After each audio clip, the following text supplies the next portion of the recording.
Hey there, and welcome back to the podcast.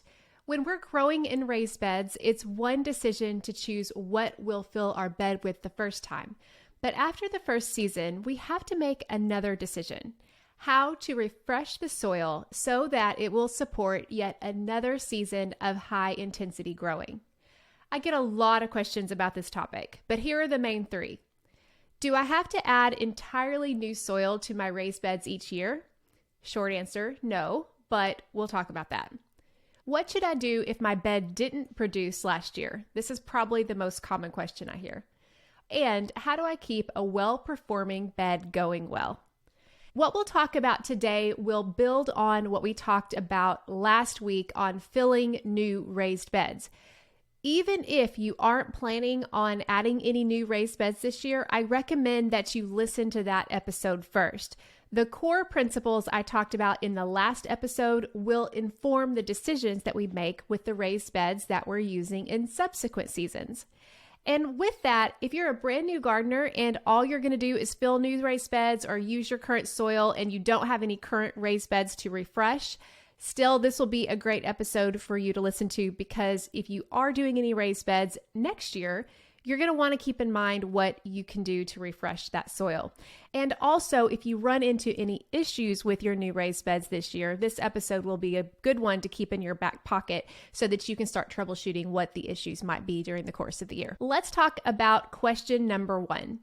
Do I have to add entirely new soil to my raised beds each year?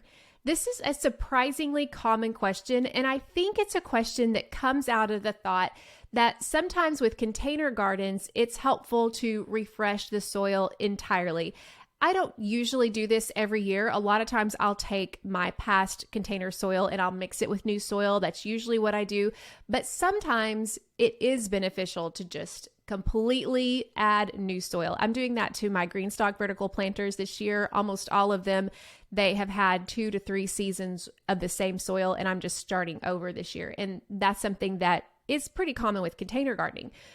And it may be something to consider if you have a raised bed that's fully enclosed and it's not open to the soil in any way, but still, I'm not sure if it's really all that necessary with the amount of soil you have in your bed. So in most cases, taking out the soil that you have from your raised bed and putting in brand new soil is not necessary. And here are the reasons. Number one, your raised bed soil most likely isn't a mixture of a bunch of potting mix. With containers, most of the time we are using some kind of potting mix, which is typically a peat-based mix, and peat in particular, over time, will start to repel water. It'll become hydrophobic. It also breaks down quite a bit to the point where there's just the texture is different. It's not suitable and it's not great for roots over time. I know when I was just pouring out my GreenStalk soil that used a peat-based mix, I found that it had a much higher concentration of perlite, which perlite is good, but the point was that so much of that peat ended up breaking down and it just wasn't the greatest texture. But most likely, your raised bed soil is not going to have a lot of that potting mix in it. You may have some peat moss if you decided to use a blend with peat, but you're not going to have as big of a ratio as you do with a container. So that's going to be one reason why it's not necessary to refresh the soil. Another reason is because most likely your raised bed soil is filled with compost and topsoil, like we talked about last week, and organic matter. And that will continue to feed your plants over the years, especially when refreshed with new ingredients. We're going to talk about that in point number 3. But your raised bed soil, if you recall from last week, is alive. As long as we continue feeding it, it's going to be alive, and you don't need to start all over. In many cases, if your raised bed soil is healthy, it's actually probably a little bit more healthy than it was the year before. That's the thing. Your raised bed is an ecosystem when you grow organically. And when you amend it properly, it will mostly keep getting better. Now, are there ever any cases where you might need to completely take out your raised bed soil and replace it? Yes. In my observation, That is rare, but it can happen. And let me tell you why that might be something you might want to consider. Number one is if you know your soil was contaminated in some way. Maybe you got hold of some kind of compost that was tainted with aminopyralid, herbicides, something like that. You could tell by your plant's growth. Maybe you got a soil test and you were able to see, man, this soil is contaminated with something. If there's any kind of contamination in your soil for whatever reason, yes, you're probably going to have to take it all out, replace it with something that's not contaminated. That's pretty rare, but when it does happen, which I've had it happen to a friend, it's devastating. But that's really the only thing you can do is to take it out and put in fresh, uncontaminated soil. Another reason you might want to replace all of your soil, or at least a portion of it, is if you find out that it's completely devoid of nutrients. And the only way you're going to be able to tell that is by doing a soil test. Soil test is something that I'd highly recommend if you had a raised bed that wasn't performing as well last year. We're going to talk more about that in point number 2, so I don't want to jump the gun here. But if your soil is devoid of nutrients entirely and it doesn't have anything to offer, then you might want to replace at least a portion of it, if not all of it. But in most cases, most of the time, if it's not contaminated, only a portion would need to be replaced, not the entire amount of soil that's in your bed. So that leads us to question number 2. What should I do if my bed didn't produce well last year? That is the most common question that I get. But before we talk about the soil, I want you to look at some other factors that may have been at play. Number 1 is sunlight. Your garden vegetables need sun. Now, some of them can tolerate less sun. Leafy greens are an example. The general rule is if it produces a root or if it produces a fruit, it needs full sun. So tomatoes, cucumbers, but also carrots, potatoes, onions, they need a lot of sun. So if your bed is in a place where even in the height of the summer when the days are long, if it's getting a lot of shade and it's not getting 6, 8 more hours of sun a day, then it could be that the reason your plants didn't grow very well is because it simply did not have enough sunlight. And in that case, the soil most likely was not the culprit. Another issue that can happen with raised bed soils is if the water wasn't at the proper amount. This could be because you were overwatering your soil, or it could be because you were not watering enough. In my experience, I think we tend to overwater more than underwater, but if the water wasn't that perfect medium where there's still oxygen in the soil, oxygen's really important so that your plants and roots don't drown. If there's still enough oxygen in the soil, but enough moisture for the plants to be able to take up the water and the nutrients that are transported by the water, then that's the ideal, is to have it in that perfect little, I hate to say it, but Goldilocks state. But you might find that there were drainage issues in your raised beds. This can be less common in raised beds than in the ground, but here's something that you can do. First of all, you can observe. Did your water, every time you water, did it just go straight down without percolating throughout the surface of the soil or the bed? I had a bed that's what happened, and every time I had any kind of water, whether I was hand watering or drip lines, the drip lines was actually the biggest sign for me because I was watering plenty, but when I went to look to see where the water was, it was always right where that line was, and it wasn't out further. So what that told me was that my bed was actually draining too well and the water was just going straight down and it wasn't percolating throughout the soil. Another thing that people tell me is when they water, they'll see the water coming out the bottom of the raised bed pretty rapidly. That's another sign that maybe your soil is draining too well. On the other hand, you may have soil that's a little bit too heavy and the soil isn't draining well enough. In that case, your soil most likely is saturated all the time, and it's just your plants are starting to show signs of overwatering, which sometimes can be the same as underwatering. But anytime your plants are showing any kind of stress, it's always a good idea to stick your finger in the soil and see, does it have enough water? In order to find out whether your raised beds have the proper drainage, you can look online. There are tests that will show you exactly what you need to do. What it mainly involves is digging a hole. I can't remember. I haven't looked at the tests recently, but I've done them a long time ago. But I think the hole may be about 10 inches deep, maybe. You dig the hole, you fill it with water, and then you time how long it takes for that water to drain out of the hole. In my case, the only time I've done this is in my in-ground garden, and the water took forever, like 24 hours or more, and that showed that my garden was not draining well, which I didn't really have to do a test to tell me that. I know that my soil doesn't drain well. But if you do that and you find that it's draining like really fast, then you have an issue with drainage and it's draining too well.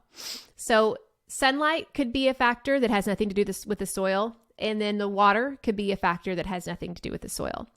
A third thing that could be the problem that has nothing to do with the soil is, did you plant your crops at the right time?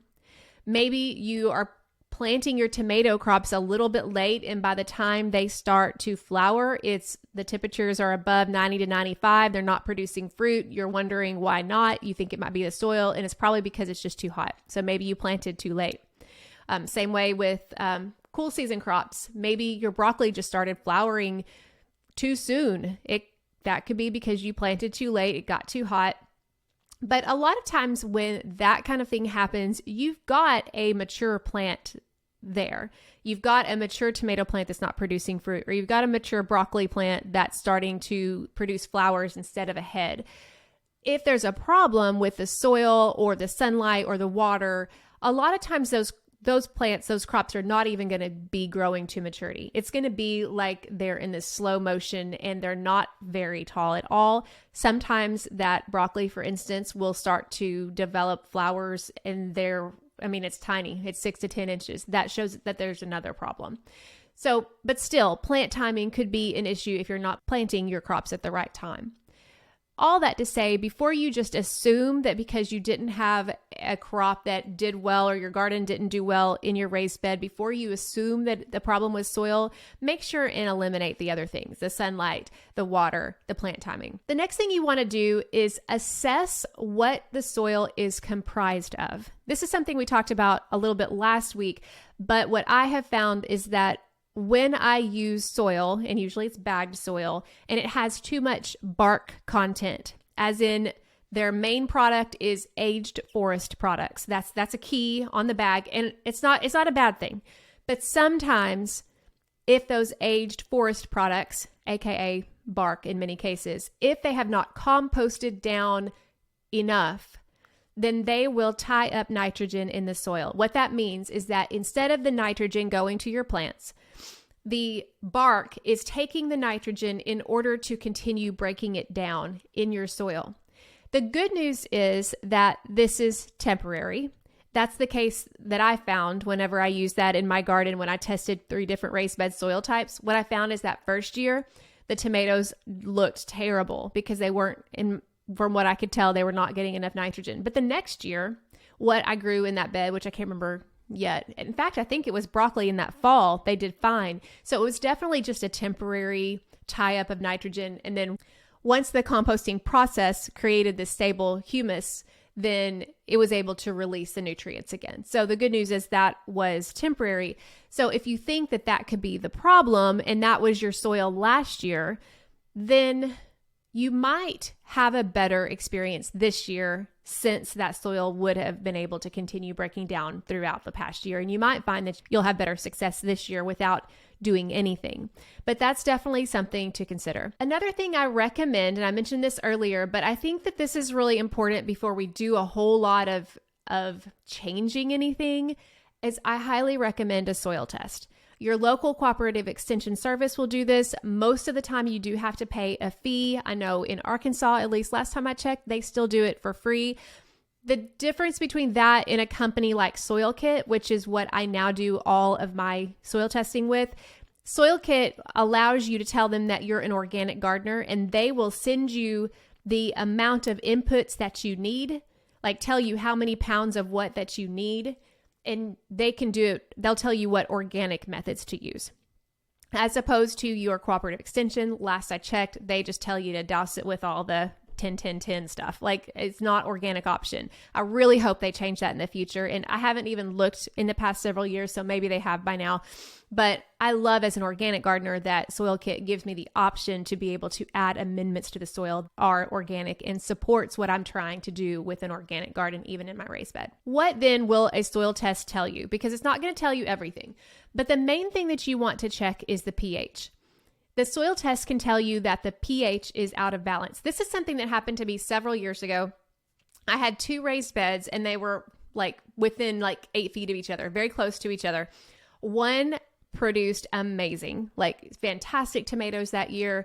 And I planted tomatoes in this other one, like I said, not 8 feet from each other. And those tomatoes didn't do well at all. You could tell the huge difference. The ones that did well were double, triple the size. They produced a lot more. And the other one did not. It was that difference that I was able to say, I wonder what the difference between these what's going on here. So I actually did a soil sample of both beds because I was curious, why is this one doing so well and why is this one doing so poorly? And what I found is the only significant difference between the soil test was the pH. The pH of the underperforming bed was low. It was in the 5 range, I think. It was pretty low. The pH of the one that was doing so well was right around 7. So what I was able to determine was the only problem was pH. So in that case, I was able to add the amount of lime that was recommended by Soil Kit to the bed that had the low pH. And in the years after that, everything did great. So it could just be a matter of pH. But it could also mean that the nutrients are lacking. In that case, most of the nutrients, with the exception of nitrogen, most of the main nutrients are going to be able to be tested through a soil test. And you'll be able to see if you're deficient in any nutrients. You can also see if you have too many. And if you have too many, then you definitely don't want to be adding anything, because too many nutrients can cause a problem as well. So let's think about this. You think it's a nutrient problem because your plants aren't growing great, and you add all this fertilizer, organic or otherwise. And what the true problem is that you're not aware of is its pH. So you just added a whole bunch of nutrients that your soil does not need. You've upset the balance, and you still have a pH problem. You're actually going to make the problem worse. That's why I feel like a soil test is so important if you have a bed that has been underperforming and you don't know why. Now, I mentioned that soil tests won't measure nitrogen. Some soil tests do, but my local cooperative extension doesn't. Soil Kit doesn't, last I checked. The reason is because nitrogen is such a volatile nutrient that it's not an easy thing to measure in one place in time. It's also affected by moisture. It's affected by temperature. So the activity of the nitrogen, the availability of the nitrogen, it's just really hard to measure whether whatever they measured at that moment that you did the soil sample is going to be what's going to be the case, when you decide to plant. So that's why nitrogen isn't always measured, but nitrogen is needed.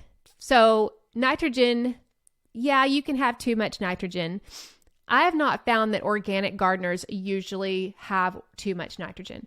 Most of the time when I find that some gardens have too much nitrogen, they're using synthetic fertilizers. They're using something like the non-organic Miracle-Gro, and it will have a lot of nitrogen, and what you're going to get is lush, amazing leafy plants, but at the expense of fruit. That's a kind of common thing, but I haven't heard of many organic gardeners experience that. Not saying that you can't. I just think it's less common because I think organic gardeners were less likely to overdo it than someone who's not an organic gardener. But I do say that just to be aware that you might need to plan on adding some kind of source of nitrogen regardless, because a lot of times the soil test is not going to tell you that. Okay, so let's say you've looked at sunlight, you're good. The drainage looks fine. You planted your crops at the right time.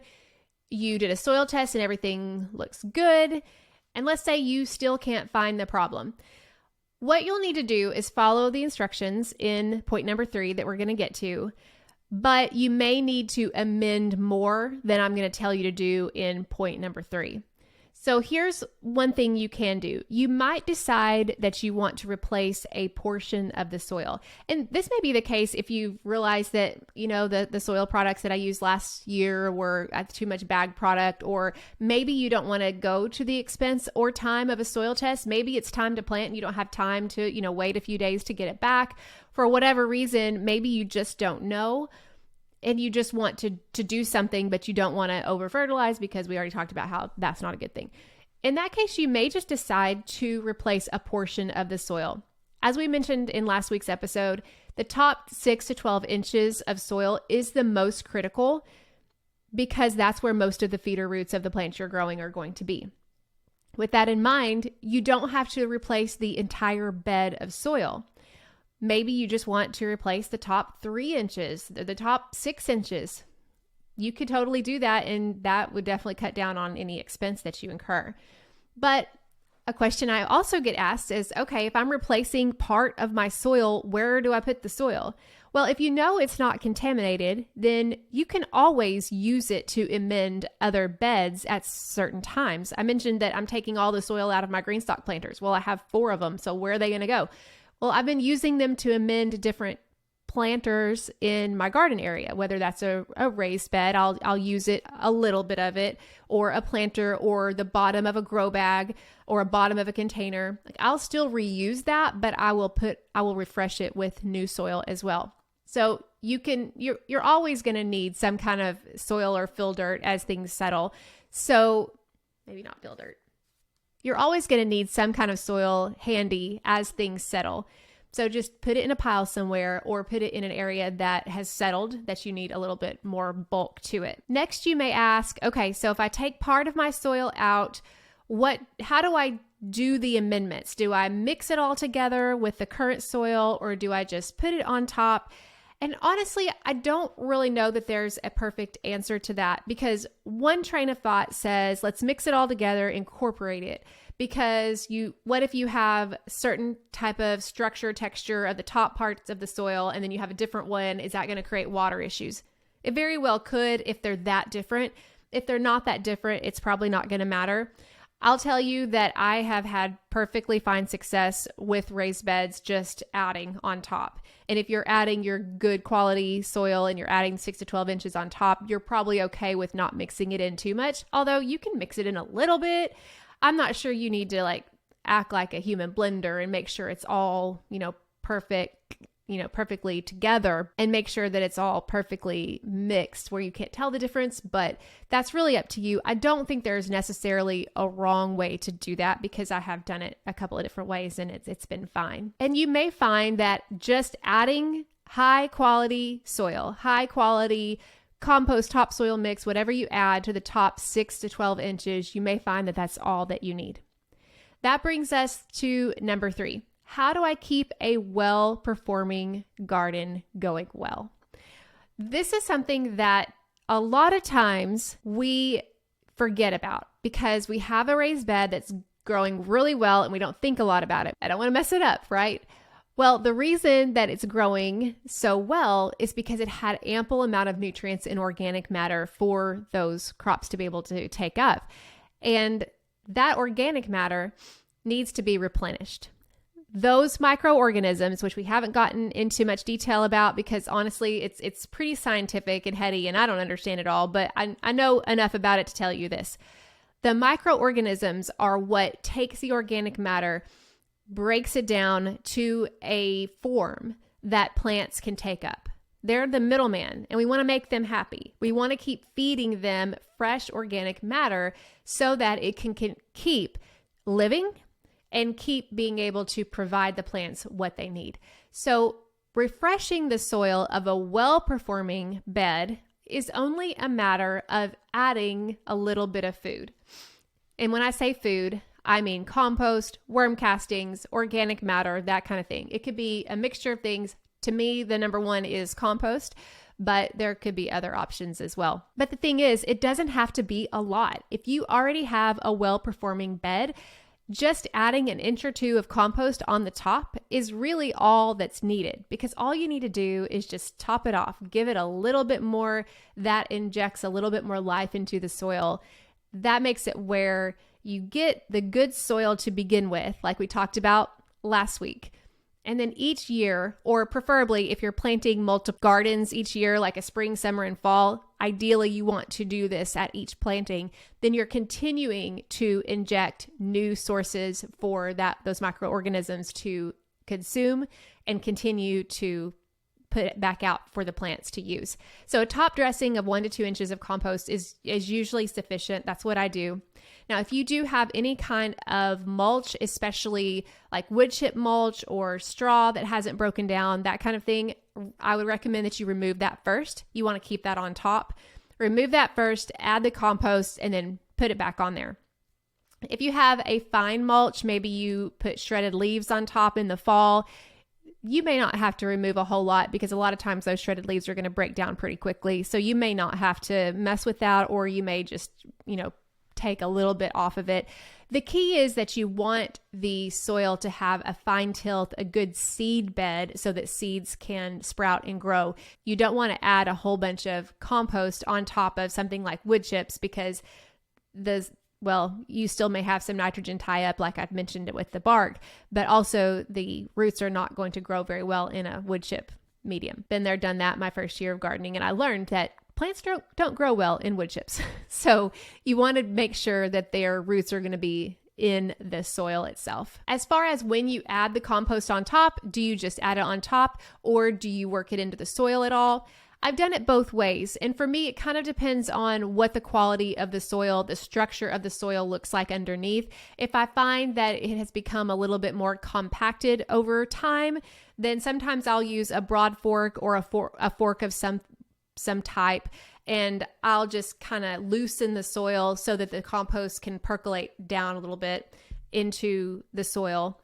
But I don't mix it. I don't find that to be necessary generally, but sometimes it's helpful just to let it kind of mingle a little bit at the top, lack of a better term. Over time though, like I'm talking about years of using raised beds. I've been growing in some of mine for 11 years now, maybe 12. What you may find is that adding compost on its own, especially if it's very well broken down, it may present some drainage issues in that it drains too well. I know the bulk compost that I buy, sometimes it has more of a grainy texture, almost like a sand. And so if all I ever do is top dress with that compost, I've noticed that sometimes it can drain a little bit too well. So if you find that to be the case, then you might mix some topsoil with it, especially like I said, over the years.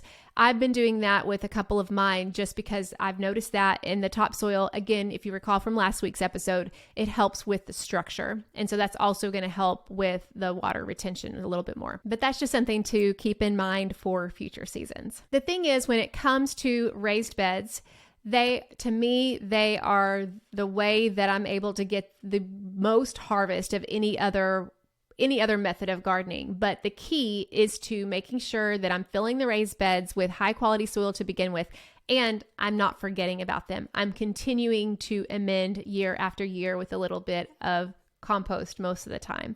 So if you just keep in mind that you need to keep feeding your soil, knowing that your soil is going to feed your plants, then you can set yourself up for raised beds that will continue to produce year after year. I hope that this has been helpful for you, especially if maybe you did find that you had some issues with raised beds last year, or you want to keep a good one going strong. I hope this has been helpful for you and that you can have a great, fantastic, healthy raised bed harvest this year. If you're not yet subscribed to the podcast, you can subscribe in your favorite podcasting app, and we're also on YouTube for many of these episodes. So if you're watching on YouTube, glad to see you. Make sure you're subscribed because I also am putting out videos of things that are going on in my garden. I'm hoping to do more of the here's what I'm doing and why type videos this year. So if you're interested in that and you're listening on the podcast, head over to YouTube, The Beginner's Garden Journey with Jill. I'd love to connect with you there. Thanks so much for tuning in today, and I will chat with you again next week on the Beginner's Garden Podcast. Have a great day.